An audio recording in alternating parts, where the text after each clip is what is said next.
donne-le là. Donc, bien attention, ce n'est pas l'État qui crée les richesses, c'est les entreprises qui créent les richesses. Enfin, il y a un cadre qui est donné, un système démocratique par l'État. On sait ce qu'il faut faire. On a commencé à le faire. Difficile, c'est long, ça provoque des résistances, parfois il y a des contradictions. Qu'est-ce qu'il faut faire? On a trois gros problèmes pour le sujet qui nous occupe. On a un problème de compétitivité. Donc, il y a la compétitivité des coûts, il y a la compétitivité des hauts. Pour ce qui est de la compétitivité des coûts, il faut essayer d'alléger les charges. Donc, un certain nombre de mesures pour commencer l'entreprise. La compétitivité au coût, il faut donner un peu de souplesse mécanique, pas rentrer dans le débat sur les seuils, sur le dimanche, tout ça, bien que ça m'intéresse. Mais on voit bien, il faut tout ça respire. Et à partir de là, je pense qu'il n'y a pas de raison qu'on ne regagne pas le terrain perdu en matière de compétitivité.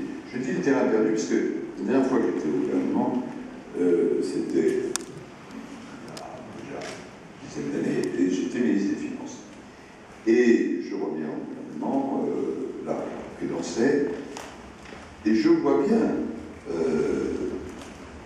que le problème qui a été le plus sérieux, sur lequel nous avons, il faut être honnête, subi un décrochage, c'est celui de la compétitivité, c'est celui dans les chiffres, mais au-delà des macro-chiffres, ça se lit dans les réalités quotidiennes. Donc, pas prendre ces solutions pour remonter les ventes, prendre des décisions pour restaurer notre compétitivité, c'est à notre portée, et à la population, une série de mesures, commencer à être prises pour aller dans ce sens-là. Nous avons un deuxième problème, qui est un problème qui est lié aux finances publiques. L'objectif est assez simple à définir, il faut dépenser moins et investir davantage. Ce n'est pas hors de notre portée, et je pense que c'est une question peut-être plus facile à régler que la première, parce que en matière budgétaire, en matière de dépenses publiques, si le Premier ministre dit aux différents ministres, là où vous dépensiez 100 l'année dernière, maintenant, cette année, il faut que vous dépensiez 98, c'est pas agréable, mais ça s'applique. J'ai connu d'ailleurs Jean-Paul Jean, qui a commencé sa vie, je ne sais pas si vous l'a raconté, sans m'en parler, il s'occupait du budget. Donc, c'est désagréable, mais c'est faisable.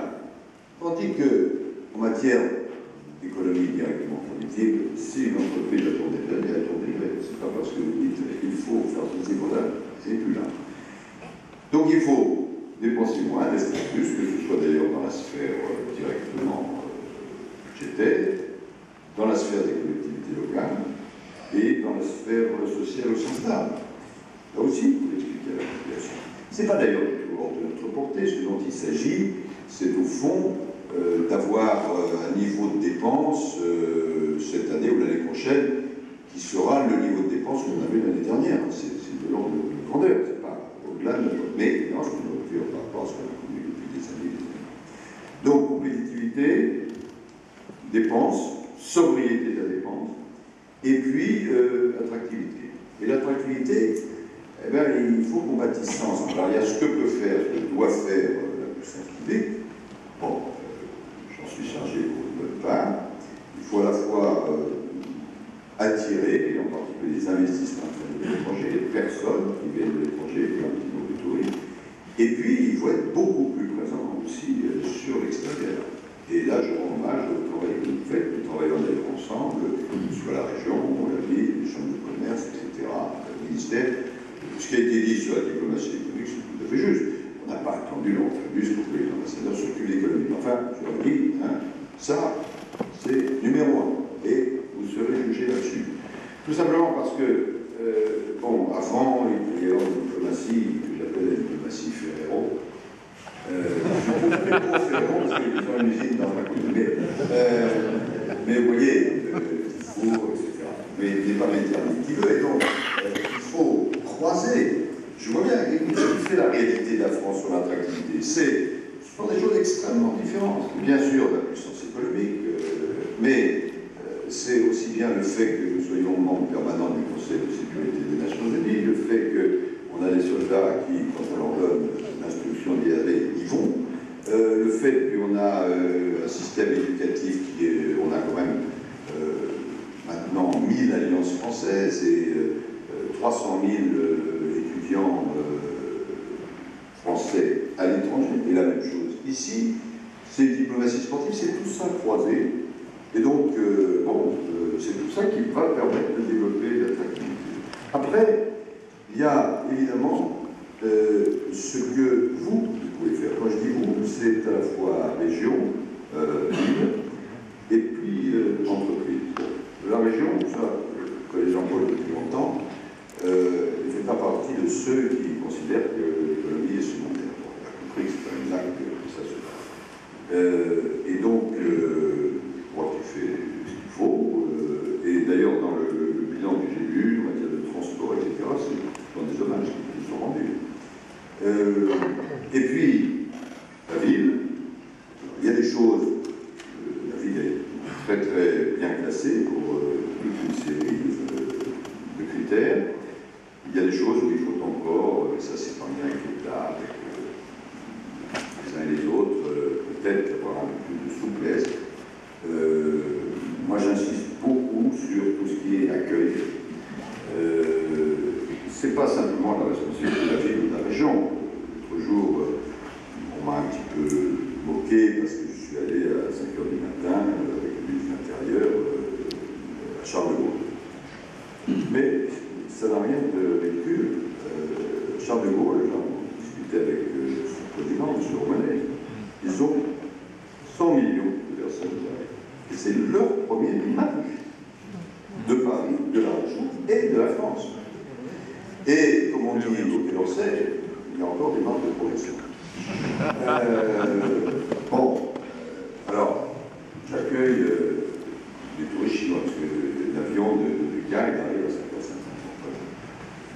Les Français qui étaient dans l'avion me reconnaissent. Bon, les Chinois ne m'ont pas tous reconnu. Mais ça ne suffit pas de prendre l'article de journaux. Mais qu'on mette encore, si on le mettait, bienvenue en français, qu'on le mette en anglais, oui, on peut éventuellement le mettre aussi en chinois, pas très compliqué. Après, quand on arrive dans les couloirs, il faut faire en sorte que les couloirs représentent un petit peu ce qu'on souhaite, que ce soit la France. Ah, d'ailleurs, je suis partisan que les hôpitaux soient bien créés, mais je voulais dire, l'aéroport et l'hôpital sont deux entités qui ont des fonctions différentes. Après, si on arrive pour passer la douane, bon, et puis dans la sécurité, il y a plein de choses à faire. D'ailleurs, là-dessus, j'ai des suggestions à faire, je crois que je fais ça. Bon, mais c'est ça aussi l'attractivité. Et je pense que maintenant, puisque les objectifs sont fixés et qui tombent sous le sens, le fait que l'État, que la région, que la ville capitale, que les entreprises, chambres de commerce travaillent ensemble, ça, c'est absolument possible. Parce qu'il y a une réalité dans la vie, et en particulier dans la vie politique, c'est que 1 plus 1, ça fait jamais 2. Ça fait 3, si on converge sur les objectifs. Si on ne converge pas, ça fait 1.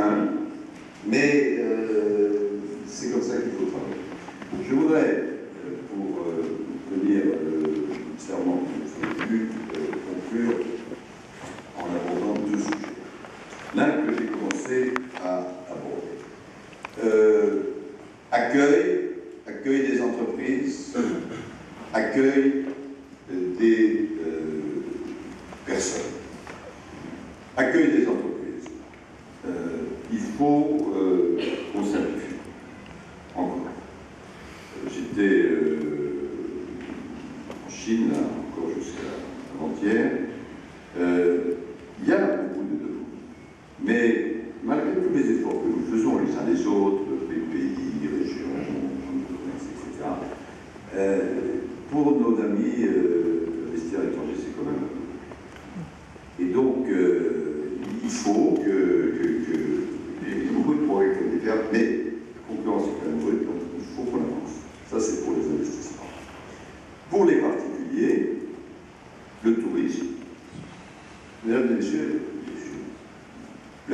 vendu. C'était une mine d'or absolue, absolue. Pendant très longtemps, ça s'est fait tout seul. Il y avait une certaine arrogance française, mais on est habitué, comme on est les plus beaux, la ville la plus belle, le pays le plus beau, comme ça fait plus fort, ça va bien. Ça n'est plus vrai. Et on est très bon, mais on est moins bon que ce qu'on raconte. Deux chiffres. Les Espagnols ont 25% de touristes en moins que nous, et ça leur apporte 25% en plus. Si vous présentiez ça comme bilan de la Chambre de commerce, vous demandant, vous direz, petit problème. Pourquoi? Parce qu'ils ne gardent pas suffisamment de gens, parce qu'il n'y a pas suffisamment, c'est peut-être quelque chose qu'il faut qu'on travaille, Jean-Paul, de lien entre les gens qui viennent à Paris, dans la région, et qui doivent aller dans d'autres coins de France. Bon. Et tout le monde est gagnant dans cette affaire-là. Et c'est une mine d'or. Les chiffres, je ne veux pas vous dire le chiffre.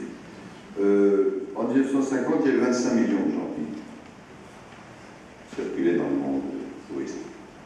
25 millions en 50. Aujourd'hui, il y en a 1 milliard. En 2030, il y en aura 2 millions. Je parlais des Chinois, vous ne voyez pas que je fasse une obsession, mais nous avons beaucoup de touristes français, bien sûr, c'est bien, il faut s'occuper d'eux. Nous avons beaucoup de touristes européens, parfait, même si nous avons reculé par rapport à pays. Et sinon, nous avons des touristes américains et des touristes chinois, essentiellement. Nous avons 1 500 000 touristes chinois. Chacun d'entre eux dépense entre 1 400 et 700 euros. Il va y avoir, d'ici 6 ans, 200 millions de Chinois. Si nous passons d'1 500 000 à 4 millions, nous avons réduit le déficit fiscal de la France. Et c'est de l'emploi en France. Et c'est de l'emploi. Donc ça vaut le coup quand même de consommer. Le dernier sujet que je vais vous traiter est tout à fait dans la ligne de ce que souhaite faire, je le sais, à la fois la région, la ville capitale, et ce que vous voulez faire, mesdames et messieurs, c'est une croissance qui soit un petit peu différente. On sent bien que ce genre, la région parisienne ne va pas trouver l'essentiel de son développement économique dans la sidérurgie. Donc, il faut que, je dirais heureusement, parce que si c'était ça le jeu de paix, on aurait des problèmes. Mais c'est une croissance un peu nouvelle, on dit, enfin, des termes différents, on comprend bien de quoi il s'agit. Nous allons avoir une occasion exceptionnelle de faire valoir entreprises, régions, ville capitale et pays, ce que nous savons faire. Et cette occasion, c'est l'année prochaine, 2015, au mois de décembre. Il se trouve que la France va être l'hôte de ce qu'on appelle la conférence sur le climat, en initiale, COP21. Et moi, je l'ai baptisé Paris Climat 2015, même si ce n'est pas Paris, mais ce sera au projet. Nous allons avoir 25 000 personnes qui vont venir, uniquement parmi les délégués, notamment vous autres. Et l'objet, c'est comment faire qu'on évite la catastrophe climatique. Il y a quelques années, on contestait encore le chaos climatique, dans tous à l'esprit, telle déclaration disant non, le gaz à effet de serre, c'est pas sérieux, et l'activité humaine n'y est pas. Maintenant, c'est terminé. Les scientifiques établissent que si on veut éviter la catastrophe, il serait qu'on aille à 4 à 5 degrés d'augmentation de température, et si on veut rester dans les 2 degrés, c'est qu'on a déjà des problèmes, il faut faire énormément de choses. Et c'est à Paris que les choses vont se décider, oui ou non. Étant observé que c'est évidemment une échéance, la fois capitale est très très difficile, puisqu'il faut que l'unanimité des 194 pays accepte ce qui va leur être proposé. C'est à Paris. Il n'y aura pas de plus grande vitrine mondiale de ce que la région, la capitale et nos entreprises savent faire.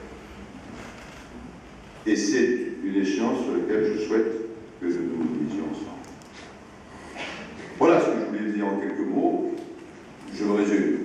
Ce qui est bon pour Paris et pour la région de France est bon pour la France. Deuxièmement, nous avons des